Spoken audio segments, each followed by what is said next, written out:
With profound respect and great honor, I now invite our Honorable Home Minister Madam to address this esteemed gathering.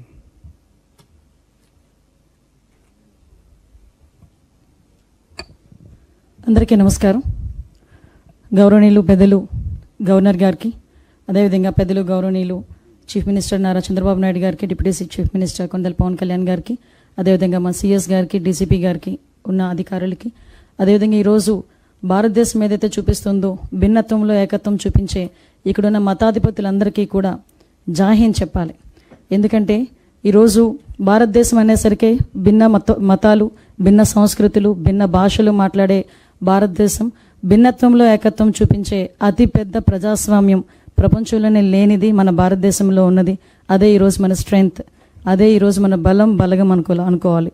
అటువంటి ఈ భారతదేశంలో సుమారుగా 1947 నుంచి కూడా చూసుకుంటే పాకిస్తాన్ మీద మనం పాకిస్తాన్తో కలిపి యుద్ధాలు చేసుకుంటూనే ఉన్నాం.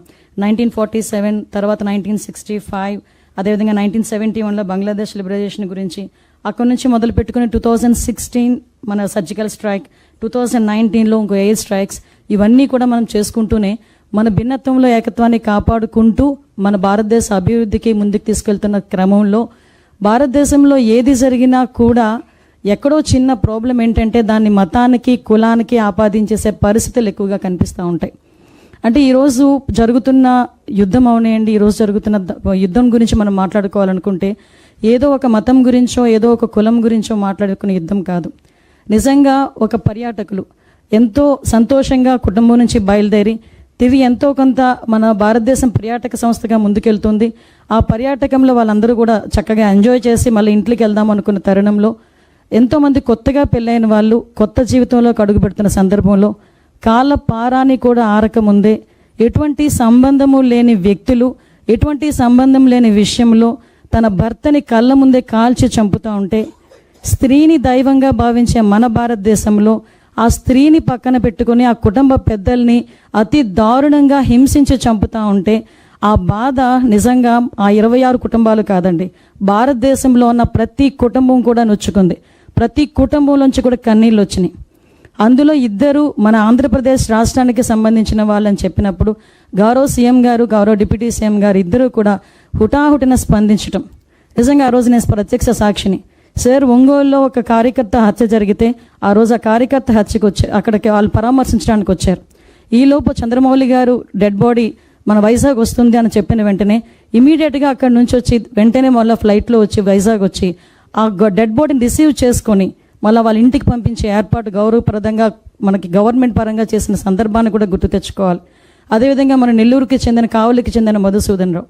అంటే ఇలాంటి పరిస్థితుల్లో నేను అక్కడ చూస్తూ ఉంటానండి వాళ్ళు చెప్పిన సంఘటనలు. ఎందుకంటే ఈ క్షణం మనం అందరూ మాట్లాడుకోవాలి. ఆ కుటుంబాలు చెప్పిన పరిస్థితి చూస్తూ ఉంటే ఆ కావలి ఇష్యూ అయితే పక్కనే భార్య తలదించుకొని కూర్చుంది, తలెత్తుకు అని చెప్పాడు భర్త. ఈలోపు తలెత్తేసరికి అమ్మాయి ఎప్పుడు తలెత్తిందంటే ఆ భర్త తాలూకా రక్తం తడితో తడిచిన తర్వాత అమ్మాయి తలెత్తి చూసింది.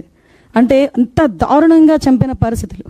ఈరోజు మనం యుద్ధం ప్రకటించాము లేకపోతే యుద్ధం చేస్తున్నాము అని అంటే అది కేవలం మనం ఏదో కక్ష కొద్దో దాని గురించో కాదు. ఒక ఆడబిడ్డకి రక్షణగా నిలబడాలి. మన ఇంట్లో ఆడపిల్లని మామూలుగా మాట్లాడితేనే చాలా గట్టిగా స్పందించే పరిస్థితుల్లో మన ఆడపిల్లల పక్కనే వాళ్ళ ఇంట్లో వాళ్ళ భర్తల్ని చంపడం, వాళ్ళ తండ్రిని చంపడం చూసిన ప్రతి గుండె కూడా స్పందిస్తుంది. అదేవిధంగా నరేంద్ర మోడీ గారు కూడా స్పందించడం. దీనికి ఈరోజు నరేంద్ర మోడీ గారు కానీ, అదేవిధంగా మన గౌరవ హోంశాఖ మంత్రి అమిత్ షా గారు కానీ, అజిత్ దావర్ గారు కానీ, వీళ్ళు ముగ్గురు కూడా ఒక త్రిమూర్తుల్లా పనిచేసి ఈరోజు భారతదేశ ప్రైడ్ని కాపాడుతున్నారు. మన తాలూకా ఆత్మవిశ్వాసాన్ని పెంపొందించే పరిస్థితులు తీసుకొస్తున్నారు. ఏ ఆడవాళ్ళనైతే వాళ్ళు కన్నీరు పెట్టించారో అదే మహిళల తాలూకా ఆర్మీ ఆఫీసర్ మనందరికీ తెలుసు, మన కురేషి గారు, అదేవిధంగా ఎయిర్ ఫోర్స్ ఆఫీసర్ ఒమికా సింగ్ గారు ఈరోజు ఎంత లీడ్ తీసుకొని మహిళా శక్తిని చాటి చూపించారో మనందరికీ కూడా తెలిసింది.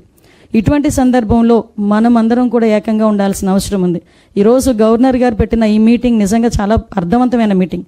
ఎందుకంటే ఎన్నో కులాలు, ఎన్నో మతాలు, ఎన్నో సంస్కృతులు ఉన్న విజయవాడ లాంటి సిటీలోనే ఉదయం చెప్తే సాయంత్రానికి ఇంతమంది మత పెద్దలు వచ్చారంటే భారతదేశం అంతా కలిస్తే ఎంతమంది ఉంటారో ఒకసారి ఆలోచించండి. వాళ్ళందరం కలిసిగట్టుగా ఈరోజు ఇంకొక విషయం చెప్పాలండి. 75 సంవత్సరాలు స్వతంత్రం వచ్చిన తర్వాత భారతదేశంలో, పాకిస్తాన్లో కానీ ఇంకా ఏ దేశాల్లో కానీ మన భారతీయుడు వెళ్ళి వాళ్ళని వెళ్ళి చంపేయడనో వాళ్ళని ఇబ్బంది పెట్టడనో ఎక్కడ కూడా కనిపించదు. నేను నిజంగా గర్వంగా చెప్పగలను అన్నమాట, ఒక పౌరాలుగా చెప్పగలను. అటువంటిది అది కాక మనల్ని అక్కడ మన వాళ్ళని ఇబ్బంది పెడతారు, ఇక్కడికి వచ్చి కూడా వాళ్ళు మన వాళ్ళని ఇబ్బందులు పెట్టే పరిస్థితి. ఇందాక సోదరుడు చెప్పినట్టు కులం మతం అడిగి చంపే పరిస్థితులు వచ్చినాయంటే కేవలం మతాల మధ్యలో చిచ్చు పెట్టాలి, భారతదేశ అభివృద్ధికి ఆటంకం కలిగించాలని ఏకైక ఉద్దేశంతో చేస్తున్న పనిగా మనందరం కూడా భావించుకోవాల్సిన అవసరం ఉంది. ఇప్పుడు ఒకటే ఇందాకే మా చీఫ్ సెక్రటరీ గారు కానీ మా డీసీపీ గారు కానీ క్లియర్గా చెప్పారు, ఏదైతే యుద్ధ వాతావరణం వచ్చినా ఇక్కడ మాక్ డ్రిల్స్ నిర్వహించడం కానీ, మొన్న 7th మాక్ డ్రిల్స్ నిర్వహించడం కానీ, అదేవిధంగా ప్రజలందరూ కూడా ఎటువంటి ఇబ్బందులు పడకుండా చూసుకునే బాధ్యత కానీ గౌరవ గవర్నర్ గారు, అదేవిధంగా గౌరవ సీఎం గారు కూడా ఈరోజు తీసుకోవటం, మనందరం కూడా ఈరోజు జవాన్లకి సపోర్టివ్గా నిల్చోవాల్సిన బాధ్యత ఉంది. ఆ 26 మంది ఎవరైతే యాత్రికులు చనిపోయారో వాళ్ళకి ఘన నివాళులు అర్పిస్తూ, అదేవిధంగా ఈరోజు ఎవరైతే మనకు సైనికుడు మురళీ నాయక్ చనిపోయారో ఆ మురళీ నాయక్ నిజంగా ఆ ఒక్క విషయం చెప్పి నేను ముగిస్తానండి.